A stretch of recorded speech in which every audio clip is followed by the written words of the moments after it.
MLS-ൽ Inter മയാമിക്ക് ജയം. Supporters shield ജേതാക്കളായ ശേഷം ഇറങ്ങിയ ആദ്യ മത്സരത്തിൽ ഇന്റർ മയാമി ടൊറന്റോ FC-യെ പരാജയപ്പെടുത്തി.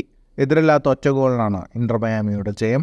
ഷീൽഡ് ജേതാക്കളായതിനാൽ തന്നെ മെസ്സി, സുവാരസ്, ബുസ്കറ്റ്സ്, ആൽബ തുടങ്ങിയവർ ആദ്യ 11-ൽ ഉണ്ടായിരുന്നില്ല. ആദ്യ പകുതിയിൽ ടൊറന്റോയുടെ മുന്നേറ്റങ്ങളാണ് കാണാൻ സാധിച്ചത്. മയാമി കീപ്പറുടെ മികച്ച പ്രകടനം മത്സരം ഗോൾരഹിതമായി നിലനിർത്തി. രണ്ടാം പകുതിയിൽ മെസ്സിയും സുവാരസും ബുസ്കറ്റ്സും കളത്തിലെത്തി. ഇതോടെ ഇന്റർ മയാമിയുടെ ചില മുന്നേറ്റങ്ങൾ കാണാൻ സാധിച്ചു. എന്നാൽ വിജയ ഗോളിനായി ഇഞ്ചുറി ടൈം വരെ കാത്തിരിക്കേണ്ടി വന്നു.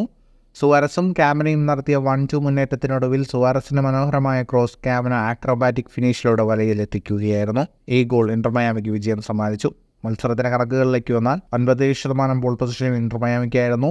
4 ഷോട്ടുകൾ മാത്രമാണ് ഇന്റർ മയാമി മത്സരത്തിൽ തൊടുത്തത്. 2 ഷോട്ട് ഓൺ ടാർഗറ്റ്, 610 പാസുകൾ, 86% കൃത്യതയോടെ ഇന്റർ മയാമി പൂർത്തിയാക്കി. 15 ഷോട്ടുകളാണ് ടൊറന്റോ തൊടുത്തത്, 6 ഷോട്ട് ഓൺ ടാർഗറ്റ്. ജയത്തോടെ ഒന്നാം സ്ഥാനക്കാരായ ഇന്റർ മയാമിക്ക് 33 മത്സരങ്ങളിൽ നിന്ന് 71 പോയിന്റായി. ഒക്ടോബർ 20-ന് ന്യൂ ഇംഗ്ലണ്ടിനെതിരായാണ് ഇന്റർ മയാമിയുടെ അവസാന മത്സരം. ഫുട്ബോൾ ലോകത്തെ കൂടുതൽ വാർത്തകൾക്കും വിശേഷങ്ങൾക്കുമായി സ്പോർട്സ് കഫേ ഇപ്പോൾ തന്നെ സബ്സ്ക്രൈബ് ചെയ്യുക.